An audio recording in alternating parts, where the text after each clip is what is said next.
ഞാൻ ഒന്ന് സംസാരിച്ചു നോക്കാം. നീ പാറുവിനൊന്ന് ഫോൺ കൊടുക്ക്. എന്റെ പാറു ഇപ്പൊ എന്തിട്ടുണ്ടായേ? അവന്റെ കൂടെ പഠിച്ച ക്ലാസ്സിലെ പെൺകുട്ടിക്ക് ഹായ് എന്ന് പറഞ്ഞ മെസ്സേജ് അയച്ചു. തിരിച്ചൊരു മെസ്സേജ് വന്നു.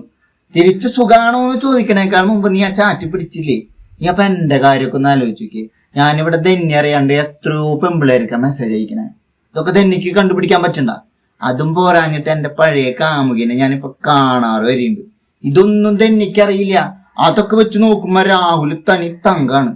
രാഹുലിനെ പോലെ ഒരു പയ്യനെ കിട്ടാന്ന് പറഞ്ഞാ അത് പാറുവിന്റെ ഭാഗ്യാണ്. അപ്പൊ നിങ്ങളുടെ തമ്മിലുള്ള പിണക്കൊക്കെ മാറ്റിയിട്ട് വൈകുന്നേരം ആവുമ്പോഴേക്കും വീട്ടിക്ക് വായോട്ടാ. എനിക്ക് നിങ്ങളെ പണ്ടേ സംശയം ഉണ്ടായിരുന്നു. ഇനി നമുക്ക് കുടുംബ കോടതി വെച്ച് കാണാട്ടാ.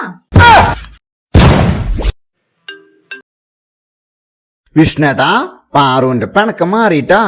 ഈ കാരണം ഇപ്പൊ എന്റെ കുടുംബം കലങ്ങിന്ന് തോന്നുന്നുണ്ട് രാഹുലേ.